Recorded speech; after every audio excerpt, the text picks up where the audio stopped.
Waalaikumsalam warahmatullahi wabarakatuh.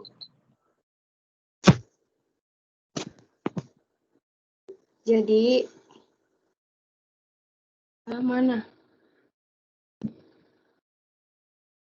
Jadi kami dari kelompok 3 akan mempresentasikan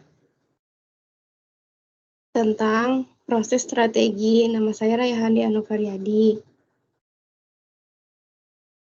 Bersama teman saya, Haikal Disahid.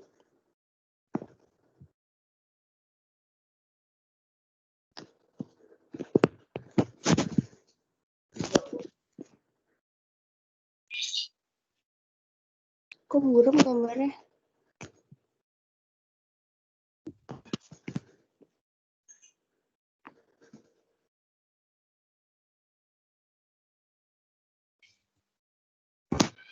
Proses fokus yaitu sebuah fasilitas produksi untuk memfasilitasi produksi bervolume rendah tetapi keragamannya tinggi, seperti departemen yang menangani pengelasan, penghalusan, dan pengecatan dalam sebuah kantor dapat berupa bagian utang, penjualan, dan pembayaran. Dalam sebuah restoran mungkin berupa bar, panggangan, dan toko roti. Fasilitas yang ada terfokus pada proses dalam hal peralatan, tata letak, dan pengawasannya. Setiap proses dirancang untuk melaksanakan beragam aktivitas dan menghadapi perubahan yang kerap muncul.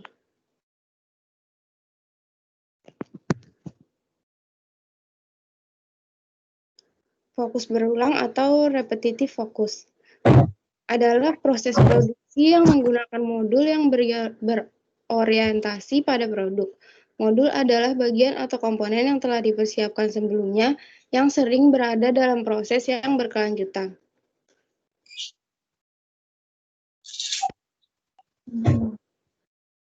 Fokus pada produk atau produk fokus. Fasilitas untuk produk bervolume tinggi tetapi berkeragaman rendah. Proses ini juga disebut proses berkelanjutan sebab mempunyai lintasan produksi yang sangat panjang dan berkelanjutan seperti kaca, kertas, lembaran timah, bola lampu, dan baut dibuat melalui proses yang berkelanjutan. Sebuah fasilitas yang berfokus pada produk menghasilkan produk dengan volume tinggi dan keragamannya rendah. Fasilitas dengan sifat khusus ini biasanya membutuhkan biaya tetap yang tinggi, namun fasilitas dengan biaya variabel yang rendah dapat dihasilkan utilitas fasilitas yang tinggi.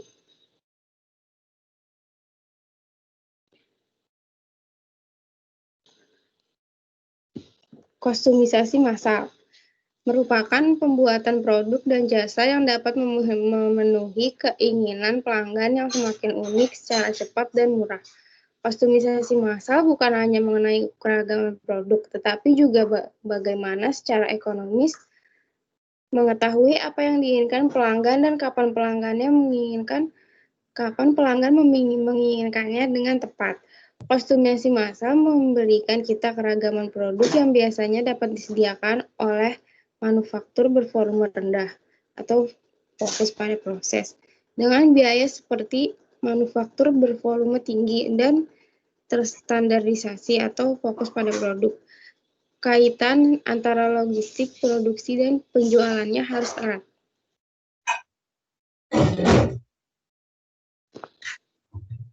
Ya, terus ini gambar dari masing-masing keempat proses tersebut.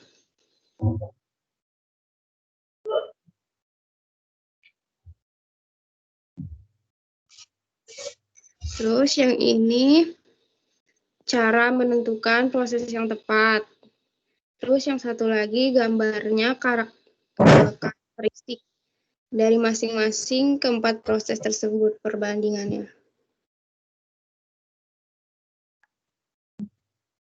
Lanjut. Proses terfokus. Dalam mengupayakan efisiensi, kalangan industri terus melangkah menuju spesialisasi.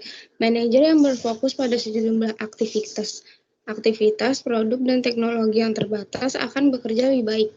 Ketika keragaman produk pada sebuah fasilitas meningkat, biaya rutin meningkat lebih cepat.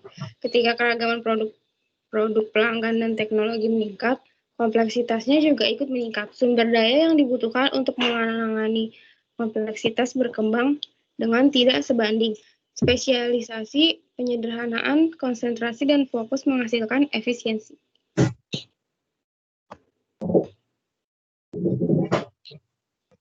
Terus ini ada crossover chart.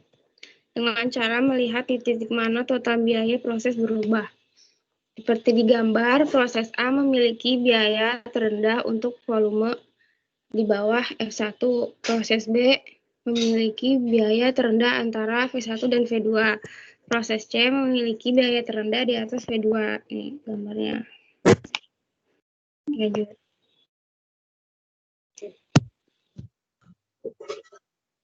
Pemilihan peralatan dan teknologi. Yang paling penting dijadikan patokan adalah fleksibilitas, yaitu kemampuan untuk merespon dengan sedikit pengorbanan waktu dan biaya. Peralatan yang digunakan harus bersifat moduler, dapat dipindahkan dan mudah.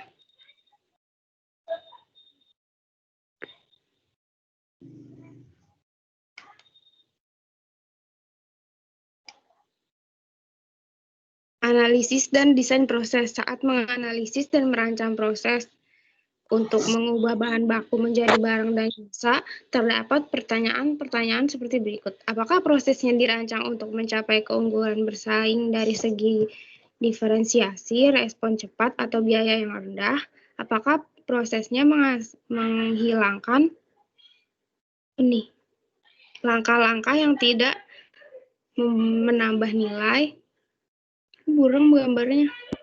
Apakah prosesnya memaksimalkan nilai pelanggan sebagaimana dilihat oleh pelanggan? Apakah prosesnya akan mendatangkan banyak pesanan? Sejumlah perangkat dapat membantu memahami kompleksitas dari desain proses dan perancangan ulang proses. Perangkat tersebut merupakan cara sederhana untuk memahami apa yang terjadi atau apa yang harus terjadi dalam sebuah proses. Kelima perangkat tersebut adalah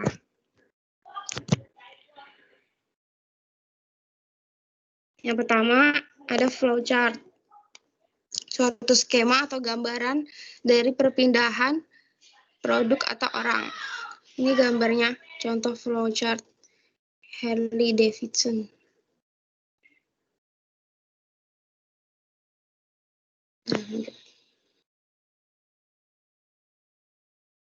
Pemetaan fungsi waktu atau time function mapping. Perangkat yang kedua untuk analisis dan desain proses adalah diagram alir atau time function map. Tetapi dengan ditambahkan waktu pada sumbu horizontalnya.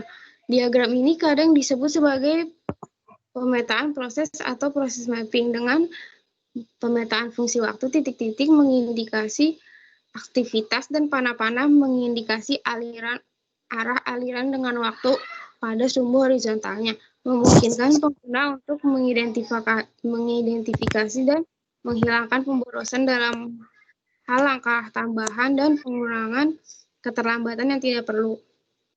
Terus service blueprinting atau perencanaan pelayanan. Produk dengan tingkat pelayanan tinggi mungkin membutuhkan perencanaan pelayanan atau service blueprinting, yaitu teknik analisis proses yang memusatkan perhatian pada pelanggan dan interaksi penyedia layanan dengan pelanggannya. Ya, ini gambarnya yang time function mapping. Terus yang sebelahnya ini service blueprinting.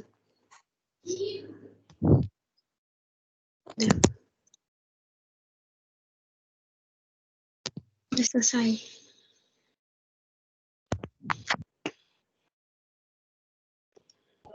Pemetaan aliran nilai, value stream mapping, VCM. Satu variasi dari pemetaan fungsi waktu adalah pemetaan aliran nilai. Namun pemetaan aliran nilai mengambil bentuk yang lebih lebar di mana nilai ditambahkan dan tidak ditambahkan pada keseluruhan proses produksi, termasuk rantai pasokan. Namun pemetaan aliran nilai mengembangkan analisis ini kembali ke pemasok. Pemetaan aliran nilai tidak hanya memperhitungkan proses, tetapi juga keputusan manajemen dan sistem informasi yang mendukung proses tersebut. Lalu ada diagram proses atau proses chart, menggunakan simbol, waktu, dan jarak untuk mendapatkan cara yang objektif dan terstruktur untuk menganalisis dan mencatat berbagai aktivitas yang membentuk sebuah proses. Diagram ini memusatkan perhatian pada aktivitas penambahan nilai. Nilai beri pemetaan aliran nilai gambarnya.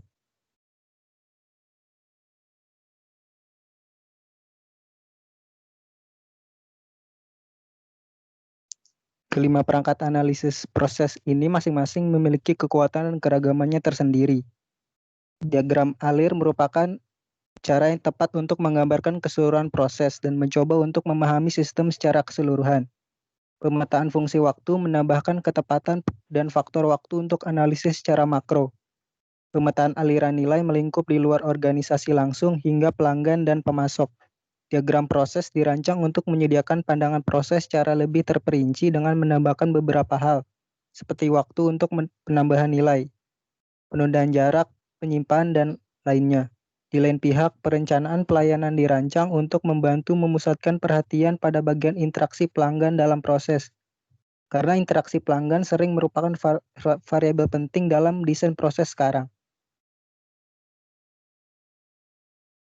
Pada sektor jasa, sebuah jasa pada dasarnya memerlukan adanya kebutuhan interaksi dengan pelanggan. Interaksi dengan pelanggan sering memberikan pengaruh buruk pada kinerja proses. Mengenali keinginan unik, pelanggan cenderung menjadi malapetaka bagi sebuah proses. Semakin seorang manajer merancang prosesnya untuk memenuhi persyaratan khusus, sebuah proses akan menjadi semakin desain proses pada sektor jasa. Dalam memahami bagaimana manajer operasional mendesain proses jasa, maka digunakan matriks desain pada tabel berikut.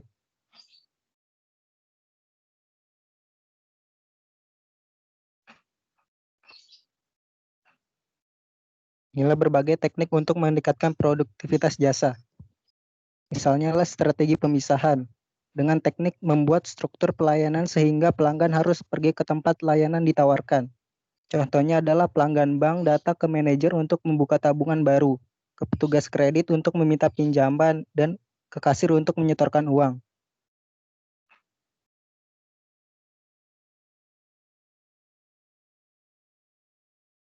Pemilihan peralatan dan teknologi. Hal paling penting dijadikan patokan adalah konsep fleksibilitas, yaitu kemampuan untuk merespon dengan sedikit pengorbanan waktu, biaya, nilai konsumen.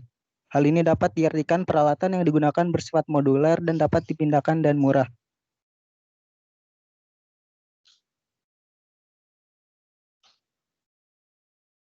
Nilai teknologi-teknologi dalam produksi. 1. Teknologi mesin. Yang kedua, Automatic Identification System atau AIFS dan RFID. Merupakan sistem untuk mengubah data menjadi bentuk elektronik yang mudah dimanipulasi. Contohnya adalah barcode. Lalu RFID merupakan suatu sistem nirkabel terintegrasi dengan antena mengirim gelombang radio. Contohnya adalah pada kasir. Dengan adanya RFID, kasir dapat memindai seluruh isi keranjang belanjaan dalam hitungan detik. Yang ketiga, proses kontrol. Adalah penggunaan teknologi informasi untuk memonitorkan dan mengendalikan proses fisik. Contohnya adalah kendali proses digunakan untuk mengukur kelembapan dan ketebalan kertas. Ketiga, 4, vision system. Adalah sistem yang menggunakan video kamera dan teknologi komputer dan sering sekali digunakan dalam peranan inspeksi atau pemeriksaan. Contohnya adalah digunakan untuk memeriksa kondisi sebuah makanan.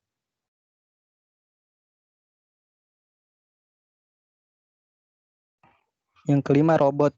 Ini sistem mesin fleksibel dengan kemampuan memegang, memindahkan, atau mengambil barang. Biasanya banyak terdapat pada pabrik-pabrik otomotif.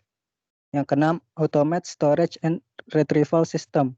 Merupakan sebuah gudang yang dikendalikan oleh komputer yang menyediakan penempatan otomatis untuk komponen ke dalam dan keluar di tempat tertentu di dalam gudang. Sistem ini digunakan dalam fasilitas distribusi perdagangan acara seperti Walmart. Ketujuh, Automated Gate Vehicle. Merupakan semacam alat atau kendaraan yang dipandu oleh dikendalikan secara elektronik atau otomatis untuk memindahkan barang. Biasanya terdapat di pabrik-pabrik untuk memindahkan barang. 8. Flexible Manufacturing System. Merupakan suatu sistem yang menggunakan sel kerja secara otomatis yang dikendalikan oleh sinyal elektronik. dan fasilitas komputer induk atau terpusat. Yang 9, komputer integrated manufacturing. Merupakan suatu sistem manufaktur di mana komputer desain, fleksibel manufaktur sistem, pengendalian gudang, dan pengiriman digabungkan.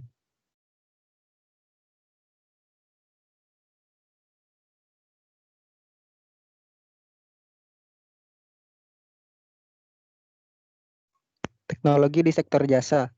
Perkembangan teknologi yang cepat juga terjadi di sektor jasa.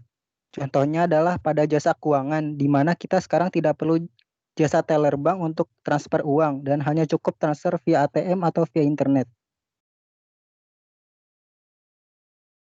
Proses redesign adalah pemikiran kembali proses bisnis yang fundamental untuk membawa peningkatan atas kinerja secara dramatis.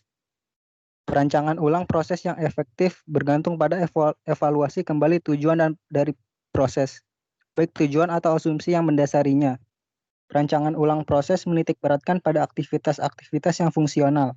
Perancangan proses dapat berupa penataan pabrik, prosedur pembelian, suatu cara yang baru dalam memproses aplikasi kredit atau order yang baru atas proses pemenuhan. Terima kasih.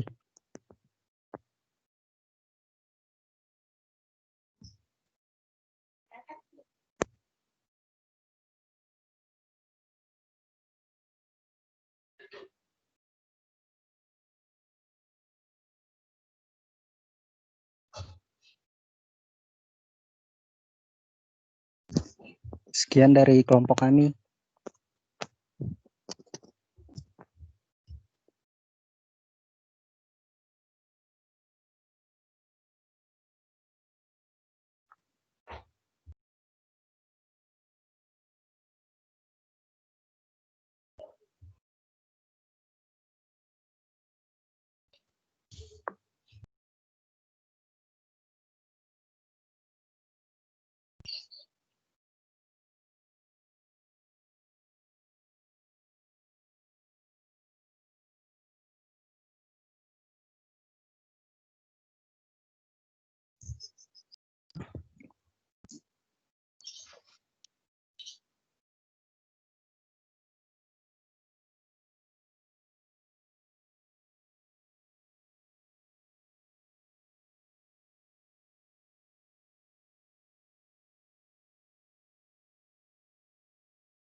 Lalu kita lanjutkan pada sesi tanya jawab.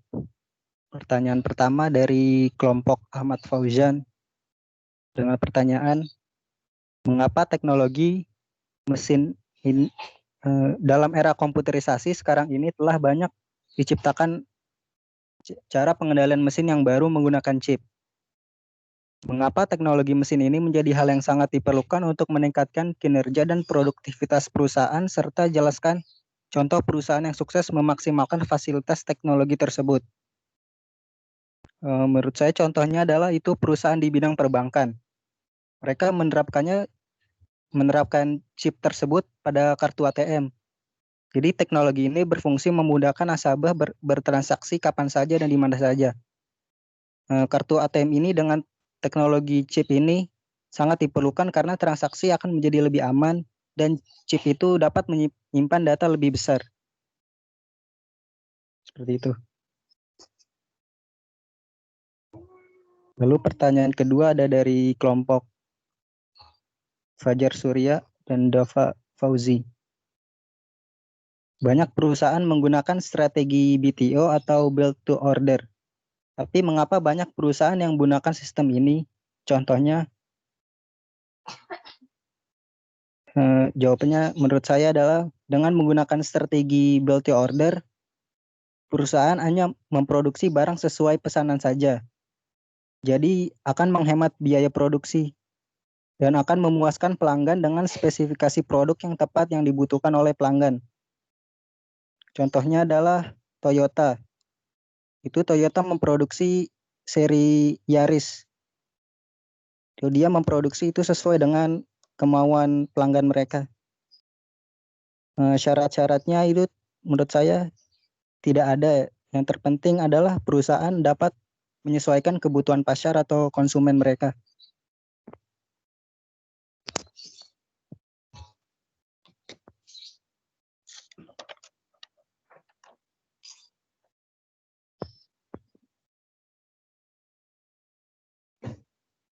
Dan selanjutnya adalah dari kelompok Edi Twindi dan Ihsan Dwi Rahman. Pertanyaannya adalah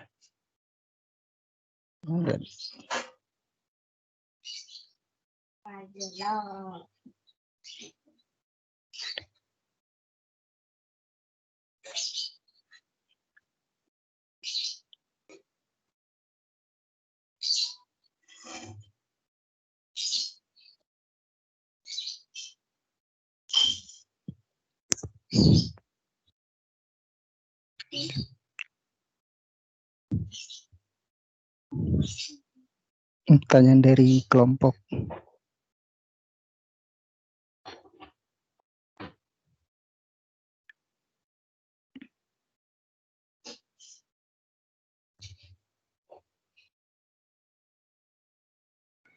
Udah, Kal.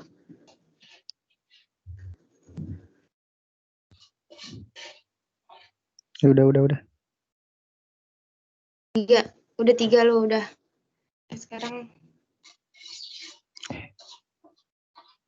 Sekarang saya ingin menjawab pertanyaan dari kelompok 11.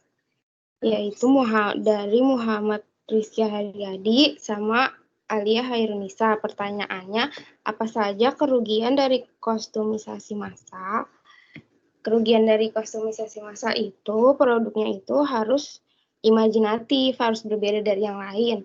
Karena kalau tidak bervariasi, produknya itu aja, jadi mungkin konsumennya bosen gitu kan. Terus habis itu, pengeluaran yang dibutuhkan untuk produksi massal butuh biaya yang besar karena bahan yang digunakan cukup banyak. Terus, habis itu, pertanyaan dari kelompok 1. Alsa Yuda Putri, Sasrifki, dan Vireja Santika. Pertanyaannya, apabila perusahaan ingin mass customization, berhasil disebutkan bahwa salah satu tantangan ialah produk harus imajinatif. Jelaskan dan berikan contoh terhadap produk tersebut. Jadi produk imajinatif itu yang berbeda dari yang lain gitu. Terus yang yang ada inovasinya gitu. Misalnya kalau produk makanan itu baksonya yang gede begitu. Terus abis itu ada rasa-rasanya yang pedes, yang apa begitu. Contohnya kayak gitu-gitu aja, kayak inovasi yang beda sendiri. Jadi konsumen itu kayak tertariknya apa sih, kayak ingin mencoba begitu. Terus pertanyaan dari kelompok 7, Bagus Aditya Chandra Wijaya dan Indah Amelia Sedo. Kapan waktu yang tepat untuk melakukan sebuah evaluasi strategi? Apakah saat perusahaan berada di puncak kejayaan atau ketika perusahaan mengalami penurunan atau yang bagaimana? Jadi, kalau menurut kelompok kami, waktu yang tepat untuk mengevaluasi strategi itu, ya kalau misalnya perusahaannya lagi berada di puncak kejayaan, itu berarti strateginya itu sudah bagus, sudah cocok. Tinggal bagaimana, apakah ada yang mesti ditingkatin, ada yang mesti diubah lagi gitu agar semakin lebih bagus.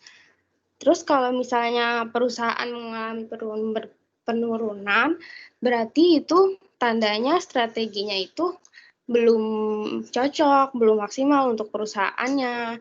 Jadi apakah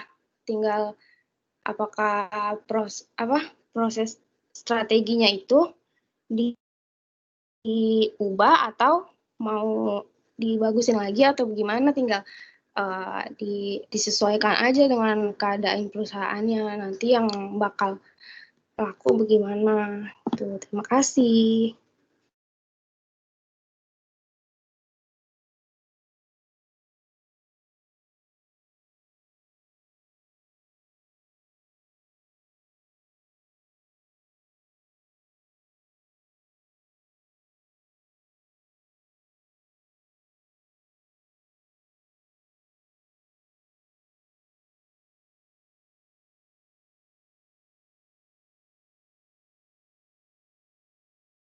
Udah belum ini?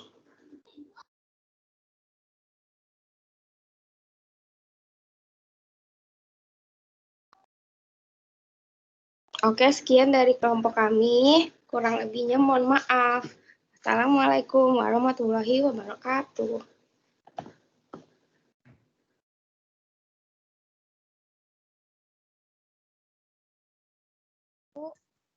Maaf, presentasinya sudah selesai. Apakah ada yang mungkin Ibu ingin menambahkan